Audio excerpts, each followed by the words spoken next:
The problem is if you give a 21-year-old $1 million, it's not going to last.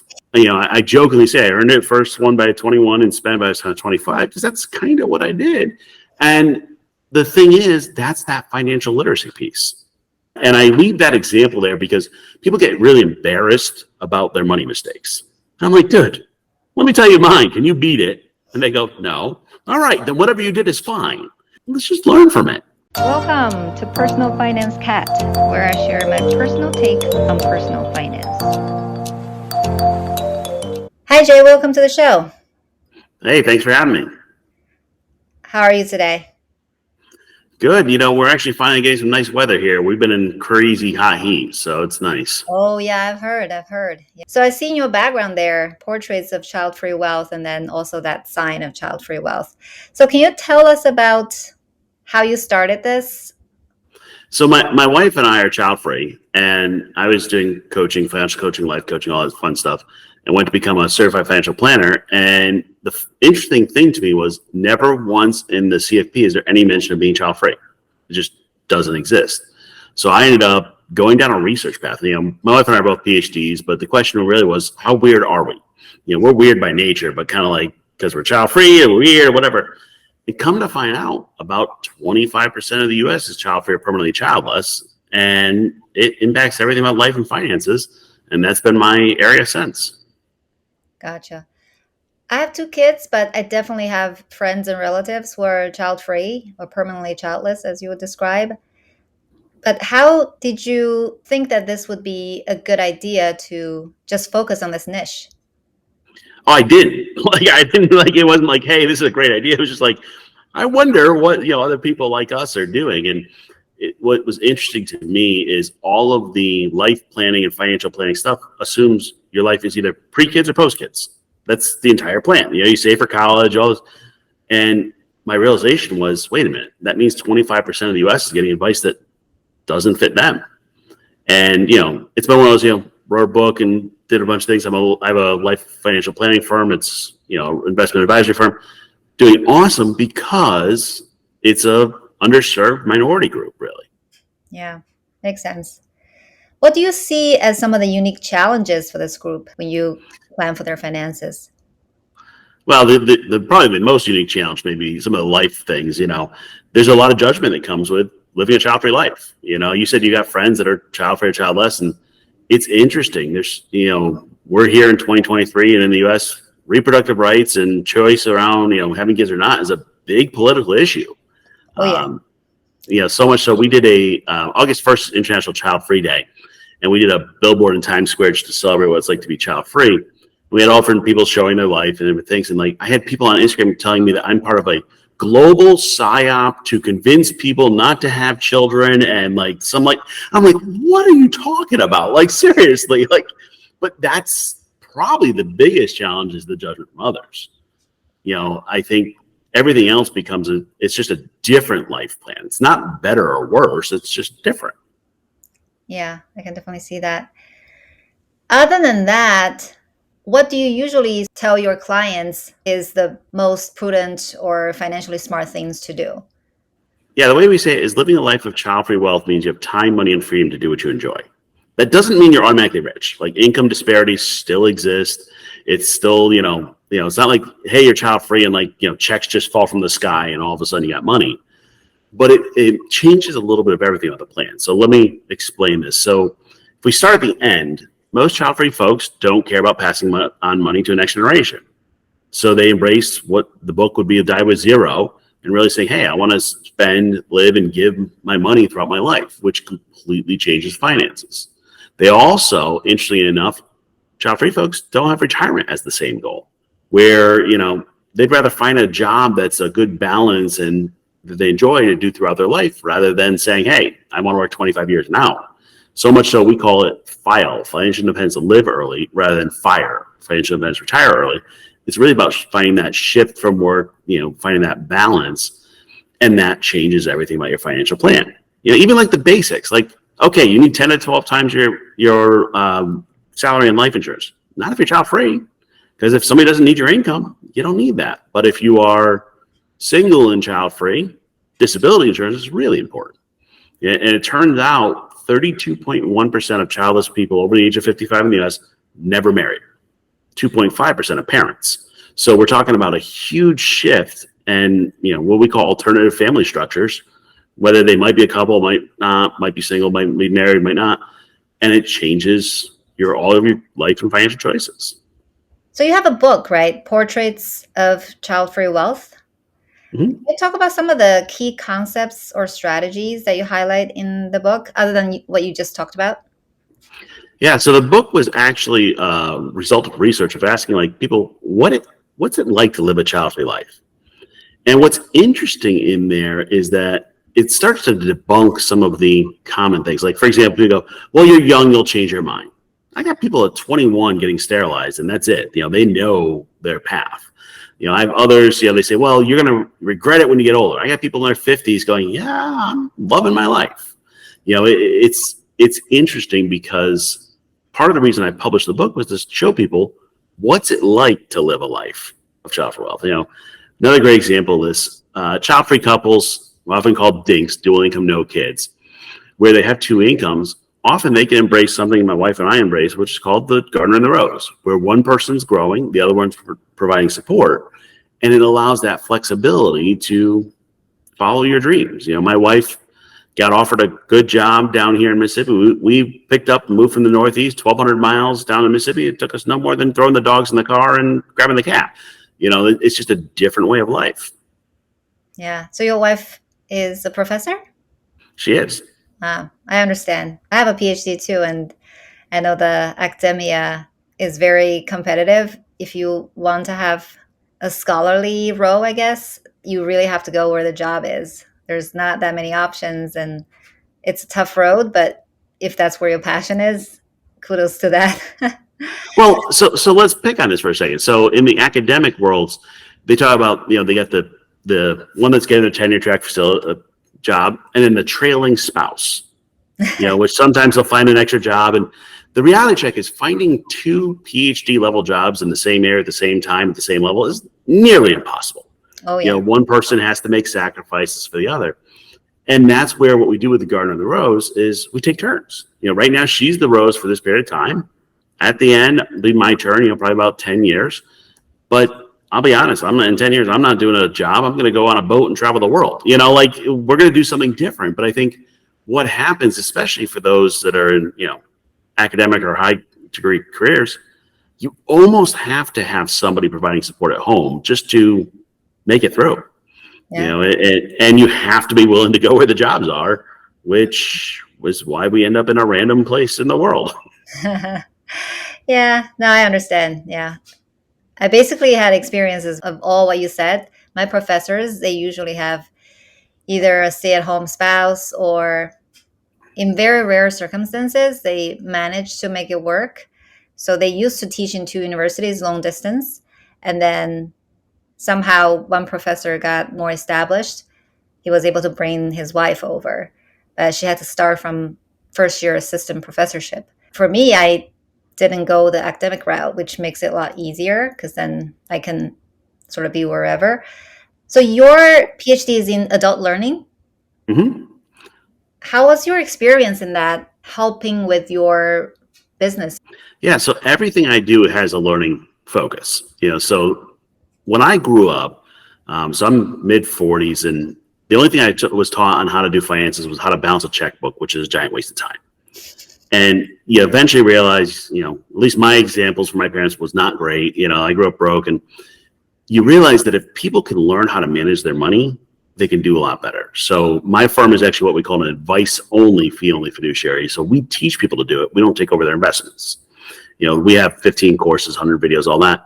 But really, my focus is in creating good content and learning opportunities for people that are child-free. Oh, yeah, by the way, if you want one-on-one support from a CFP, I can help you through, what do you do with your taxes or your RSUs or whatever. But what ends up happening is if you teach people how to do it, they can do it. It's this old-fashioned world of you had to go to a financial person to manage all your investments, and they just took it over and never taught you. I think that's going away. I think you're seeing a lot more people going, no, I want to learn how to do this. Yep. And I probably, I've kind of watched it, but I probably use my PhD in learning, adult learning 80% of the time and my CFP the other 20% of the time.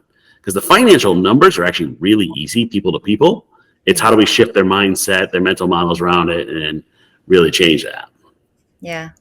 That's interesting. I heard from either maybe Dave Ramsey or somebody else that says you should actually go with a fixed fee type of advisor, because the ones that charge you commission, the incentives are sort of misaligned, right? Because they're going to get paid just for buying or selling your portfolio, but they're not giving you real kind of learning materials that you can live on afterwards.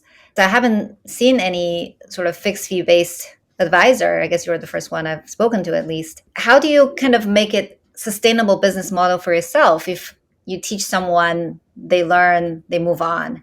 So you have to continuously generate new clientele. Yep. So keep in mind, just kind of terminology things. So you talk about fee based or fee only. People can be fee only and charge a percentage of assets under management.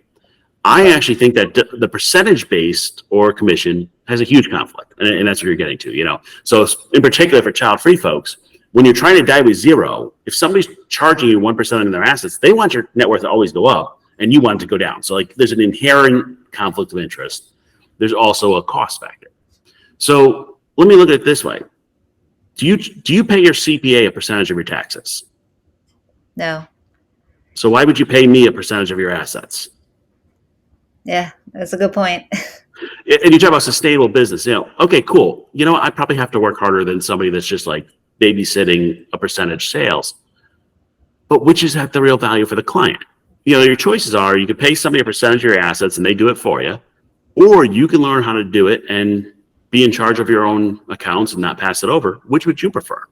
Oh, definitely the latter. Yeah. No doubt. I'm definitely agreeing that this is a better option for the people who are buying the advice.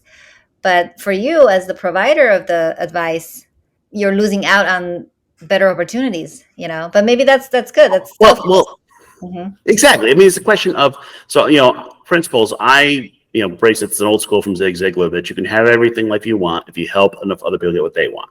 I help people, they come back. And what I want is I want them to be a customer for life, but I don't want them to pay me every month. You know, I have a monthly subscription, or I don't want them to pay me forever, because if you don't need me, go away. You know, I actually tell my clients, if, you know, my monthly package, $500 a month, I said, if you're not getting $500 of value, I want you to fire me.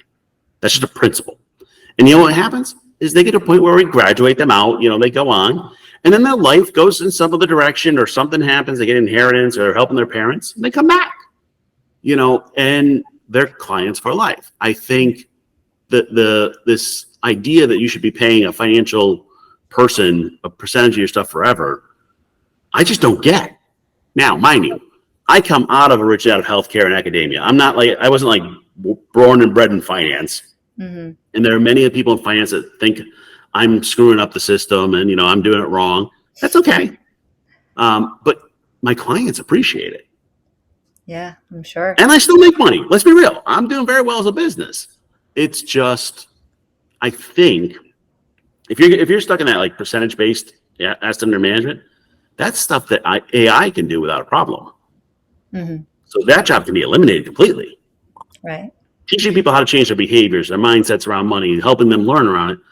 AI cannot do that. Mm-hmm. So I guess I'm future-proofing my job. Yeah, exactly. Especially the one-on-one type of coaching relationship, it's very hard to be replaced. So your form of advice is usually in the form of coaching, or do you have courses? How is that provided? Yep. So I have two different products. I have one I call it the do-it-yourself, you know, which I have 15 courses, 100 videos, group Q&A. That's $50 a month. And then I have one-on-one, which I meet for an hour via Zoom. I plan an hour offline, like reviewing all the documents, all that. And we work on 1 to 2 things each month.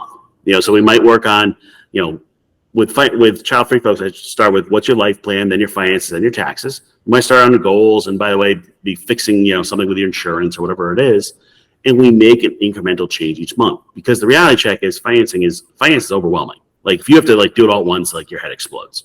So every time they meet, they get homework and they work through a process, and, you know, there's accountability. We meet each month, work through it. And what ends up happening is there's kind of a bit of a give and take. They're learning as they go along, but I'm really working on those behaviors and mental models around finance. The general rule is 80% of your success with finance is behavioral, but most people spend all their time on the numbers.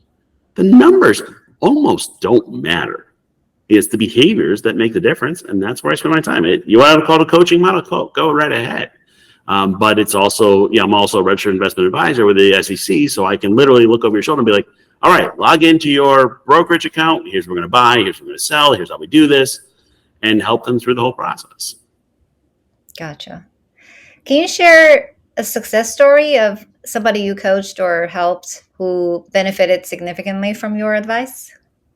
Sure. So there's somebody that actually joined us on our podcast, talk about their example, Heather and Scott, and really interesting story. So dual income, no kids, and she was working a state job. Now, the fun part of a state job is they're stable as they come. Comes with a pension, kind of just no problem with a paycheck, but they're also boring. Let's be real on that. Like, people stay at state jobs because they're very stable, but like super boring and not really getting far ahead. Mm-hmm. And I worked through them through their budget and their finances and got to the end, and she's like, I kind of want to change, but I've been doing this for, I forget what it was, a decade. And I said, well, what would you really do? And she didn't really know. So what we did was we started off and put her on a 6-month sabbatical. Said, okay, let's go figure out who you are. And the way I do sabbaticals is first 2 months is really just like watching Netflix, like Hulu, just like get your brain to stop thinking. Because you've been doing the same job for 10 years. You got to like reprogram your brain. I don't care which streaming service you use, just pick one. The next 2 months are kind of like, what would I be if I could be anything? What would I be when I grow up? And then the next 2 months are trying something. And by pure luck, her timing, her months ended up through what's called NaNoWriMo, which is National Novel Writing Month. So she went and wrote her first book. And she got through it and kind of loved it and loved what's going on. Now she's out shopping for, an agent and going through this, and she's going to spend the next couple of years as an author. Now, the problem with being an author is you either make like no money or a lot of money. There's nowhere in between. Like, it's kind of funny how that works. So she might not make a lot of money. But I asked her, I said, are you happier? She goes, absolutely. And that's the difference. When you start thinking about how can you optimize your life, you might give up a little on, like how your accounts are going up, but you're happier in life. And that's the hard one to get through. And that's why I call it life and financial planning together. Yeah. And that's priceless, right? You also have a podcast, right? You just mentioned that those two folks were on your podcast. So what are some of the key topics? Do you usually just invite the clients of yours, or like who do you usually interview, and what are the topics you cover? Yeah, so it's a Childfree Wealth podcast. My co-host is Bree. She actually works with me. She's a paraplanner. One of the interesting things we're doing is she's studying to become a certified financial planner. So we're actually using, okay, here's what you learned in the CFP program. Let's talk about that, and let's talk about it in public. But let's talk about it with a child-free spin. And it's been really interesting to see people say, okay, this is finally some advice that fits me. Because the hard part is, you've mentioned Dave Ramsey. All the advice that exists, assume you're going to have kids. So Dave Ramsey's program is the 7 baby steps. It's very popular. It's great for getting people out of debt, but it has a lot of assumptions in there about having kids. Our program is the 8 no baby steps. We kind of have a little fun with it, but what ends up happening is the first couple steps of like getting out of debt, that's good for everybody. Get out of debt, get on a budget, like that's basics. But then it takes this hard turn of saying, well, what do you want to be when you grow up? And what do you want to do? And where do you want to work? And we're trying to dive into, okay, how does being child-free impact your finances in your life? Like, great example of this is people get to, mid-30s, mid-40s, child-free folks, and they hit what we call the child-free midlife crisis. You hit your personal, professional, financial goals, and then you're like, now what? Now, you're a parent. You hit your personal, professional, financial goals. You shift your goals to your kids, and that's just natural. Well, instead with us, it's kind of like, well, now what do you want to do with your life? And it becomes a moment of reflection, but also a moment of, kind of being lost. When I hit it, my wife was finishing her PhD and just got her first faculty job. And I ended up like running a maple syrup farm for a while. Why? Because I had no clue what I wanted to do. Like, I was selling stuff on Amazon. I was delivering firewood. Like, I'm over here with a PhD delivering firewood. It felt a little weird, but like, it's just like a chance to find yourself. And those are the type of things we talk about in the podcast because they're different, and we're talking about, okay, how do you shift your life and finances, and because it's almost, being child free almost gives you too many options. It's that paradox of choice or analysis paralysis routine. It's like, well, people ask me, when can I retire? I'm like, well, do you want to retire? They say, no. Well, then why are you asking me when can you retire? It just shifts everything. I have this one particular friend who is really, really keen on retiring early. I think he's probably in his mid 40s as well, but he's like, but I have this girl in my house, so I can't do a lot of things that other people could do. Even like location arbitrage, which is a very popular strategy for the fire community. He can't just move to Bali or somewhere, cheaper. Yeah, let me give you an example. So I'm working on my second book, and my editor, her and her dog, Cheddar, is her dog. They actually don't own a house. They live in an Airbnb for a month each month and just go random places. Mm-hmm. That's nice. Well, the thing is, you couldn't do that if you had kids. Let's just be real on that. It's just Right. but I'll pick up. It's like, where are you? Vermont. Okay, where were you last week? Joshua. I'm like, all right, cool, wherever. And it's interesting with the child-free folks. There's just that much flexibility. Like, for example, buying a house for a child-free person is rarely going to be the right choice because they're not stuck to a community. Right. They're more likely to move. I got people moving to Portugal. I got people moving all different places, and it's just different. I think the other part of it is, so you talk on the fire community. I love the fire stuff. I have some challenges. I focus more on this file concept because when you don't want to retire, it changes all the math. So like safe withdrawal rate doesn't match anymore. Because you're trying to die with zero, safe withdrawal rate is against what you're trying to do because it's trying to save your money. And like people go, well, I'm going to barista fire. Well, then you're not really retiring. You're still working. You just picked a different job. Right. But I have child-free folks. I mean, I don't know, probably a third of my clients run a small business. It's not necessarily to make a lot of money. It's just because they enjoy it. Mm-hmm. And then it's like, well, but if I want to run a small business, which one? Well, I have 5 ideas. And that's where it becomes a challenge because there's not that standard path to follow. Right. Right. Yeah. Because even for me, I feel like maybe I can retire hopefully sooner than other people. But what I'm struggling now too is what do I do afterwards? Because I've seen so many people who retire who just got so bored. So a lot of the times people might think they want to retire, but once they actually get there, the reality is different. Well, and it's perfect. I mean, the way I say it is you got to know what you're retiring to, not where you're retiring from. Mhm. Everybody wants to know what they don't want to do. I want to tell my boss what to do with their job. But then what? And that's where it gets kind of interesting. Because if you're going to be like your friend going back to work, well, then the math on retirement is not the right math for him. Exactly. He probably could have cut back and switched jobs earlier. Yeah. Probably the same for you. Yeah. Yeah, exactly. I'm trying to figure that out. Well, all right, let me pick on you for a second here and kind of work this through because this is what we do with our clients. Mm-hmm. So if you had all the money in the world, what would you do?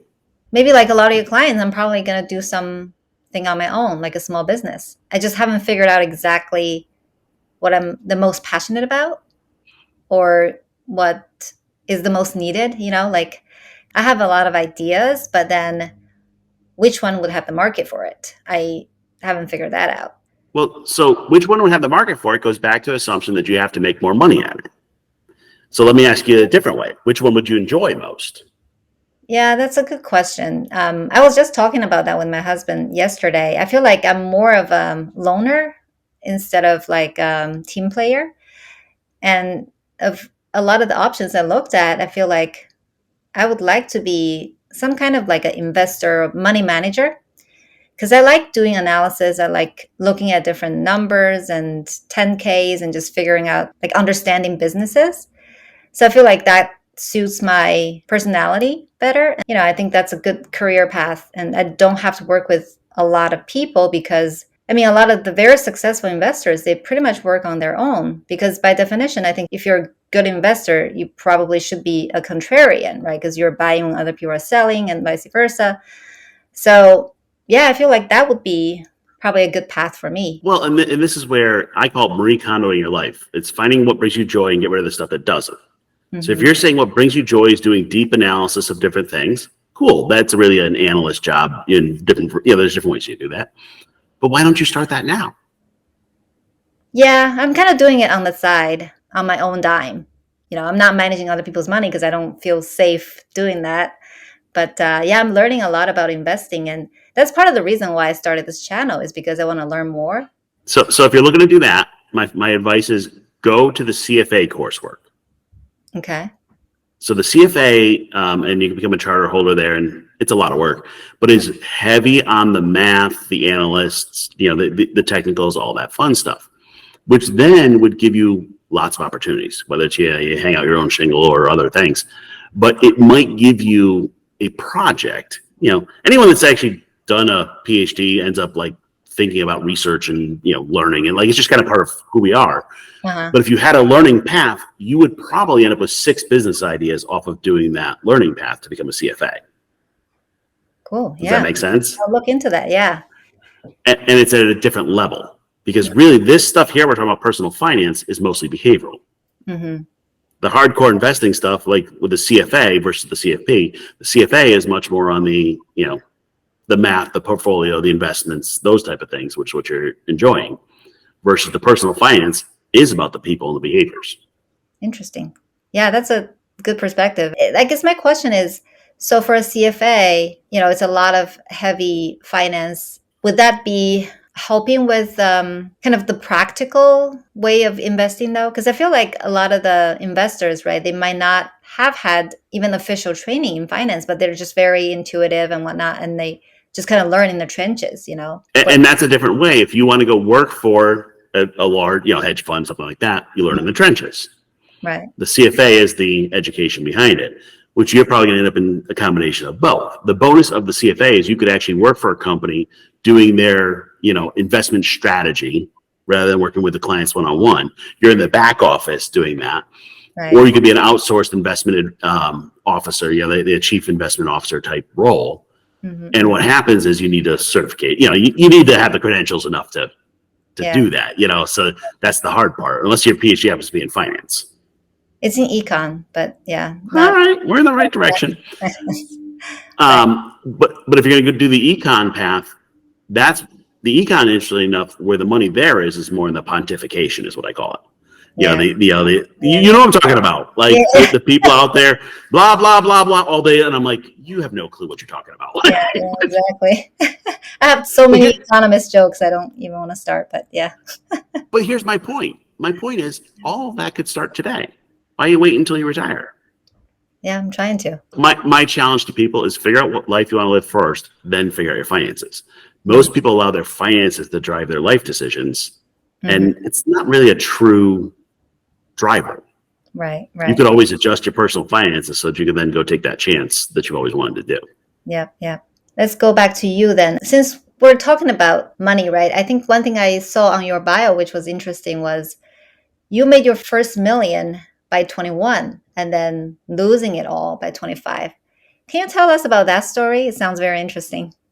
Yeah. So I actually, so I told you I grew up broke, and when I graduated high school, it was actually the mid 90s, and I couldn't afford to go to college and all that fun stuff. So I ended up working for a internet IPO in the late 90s, which that was just before the bust, which is, it's a good timing, but so I ended up working for different companies in New York City. It was actually a really interesting, you're in Jersey, right? Yeah, I'm in New Jersey. Mm-hmm. So I was in Connecticut. I was actually commuting each day 3 hours into the city to do this job because I didn't have enough money for an apartment. I was 19 at the time.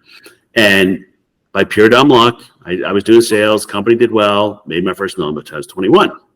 The problem is if you give a 21-year-old $1 million, it's not going to last. I'm just telling you.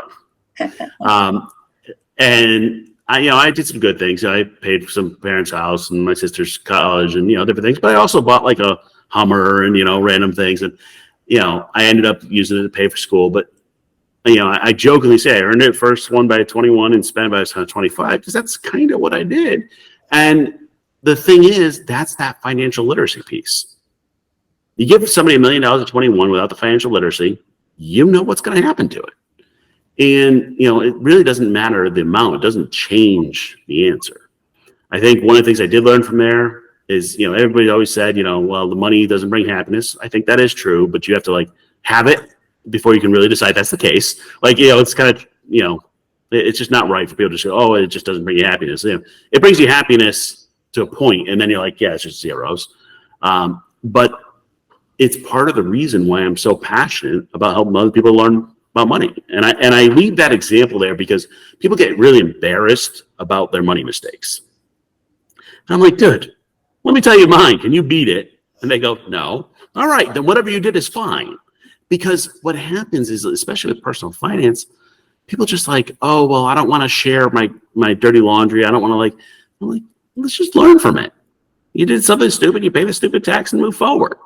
And I think we all make mistakes. And I think the way to make money accessible is humor, humility, and vulnerability. If you go to a financial planner and they think they have everything perfect, then that's probably not the right financial planner for you. Because the honest truth is, they're messed up too. I've had clients that are CPAs that I look at their personal finance. I'm like, you can manage a company with hundreds of millions of dollars, but you can't balance your own money, and it's just true. Yeah. I probably know some people like that too. I was gonna ask about the economists, but I'm sure it's exactly the same. They can talk about the macro stuff, but that micro stuff in their own paycheck. Yeah. I remember there was politician, like either a governor or a senator or something. He was saying that, oh yeah, our country's deficit situation is out of control. We really need to have the country be like individuals and just manage their finances better. And then not long after that, he made that comment. He was busted for some kind of like bribery or something because he couldn't, I guess, make enough money. So he took these bribery, which is totally such a blow to the statement that he made. At what point did you realize that you have this passion for helping other people gaining the financial literacy and you can make a business out of it? My PhD is adult learning. I've always been about coaching and helping people learn. That's always been what I was. I was in healthcare. And what you find out in healthcare, once you become a healthcare executive, is it's all about money. Mm-hmm. I went into it to save patients and help patients. It's all about money. And I don't mean to be jaded, but that's the truth. Like anyone that's ever dealt with the healthcare system knows the truth. So I kind of left healthcare and started doing more coaching. And what I found, the honest truth of it, is people are more willing to pay for financial coaching than life coaching, even though their life probably needs more of it. And then financial coaching really is a weird legal problem, because how much advice you can give as financial coach is limited before it becomes investment advice. So I said, okay, I got to go from being a financial coach to being an investment advisor. And I think what I'm finding is that the need is huge. I mean, if you look at the child-free financial planners, there's one firm dedicated to serving them, and that's mine. There's nothing for 25% of the US. Like, it's impossible. I can't serve everybody. So I'm saying, okay, how do I educate them? How do I, with the courses and the podcast and all that? And what happens is it's really going back to my original core beliefs around helping people learn. It's just people are more willing to pay for finance than they are some of the other stuff, even though, hey, I sprinkle in the life stuff, whether they want it or not. That's cool. What do you envision your future would be for this child-free wealth, or maybe other ventures that you're doing? Yeah, one of the ones we're trying to solve right now, it's kind of an interesting problem, is if you're single, child-free, or you're child-free couple, the healthcare and the government systems break down if you don't have next of kin. Think about it. You go to the hospital, they're like, who's going to make decisions for you? Mm-hmm. Who's going to take care of when you're older? Who's going to decide to pull the plug? Who's going to manage your finances? That's one of the hard ones I'm trying to solve. I'm actually working with banks and trust companies and different things, trying to figure out, how do we create an infrastructure to allow people to live their best child-free life and have support, from the time they decide to be child-free until the time they die. And the interesting thing we're finding is, like, the government systems are broken. Like, they just won't work for child-free folks because they all have, like, in the laws, your next of kin does this, all this. And it's become one of those, like, I don't know, the white whale, I'm chasing after it. I've been 2 years working on this problem. And I think what's going to end up happening is, over time, I'll end up with essentially 3 products, where do it yourself, do it with help, or, hey, we'll take care of everything from the day you become child-free to the day you die. But it's going to take some huge changes in the government and the systems and, the bigger issues, and I think the challenge for child-free folks is a lot of people are child-free, don't even realize it. You said you have friends that are child-free or permanently childless. They probably didn't even realize their finances are different. So I'm out there, like, doing press and podcasts, and I'll be like, hi, it's all different, and I spend half my time talking to child-free people about their finances, half talking to financial people about child-free people. It's one of those I'm out there, like, I feel like I'm screaming into the wind. But my hope is if we can figure out some of these systematic problems, some of the things, like even the financial software can't handle child-free folks because they want to die with zero and they're a couple but not married. It breaks all the software. So we have these huge systematic biases that I'm fighting against. Now, to your question, is that going to make me money? I don't know, but it's worth it for the cause.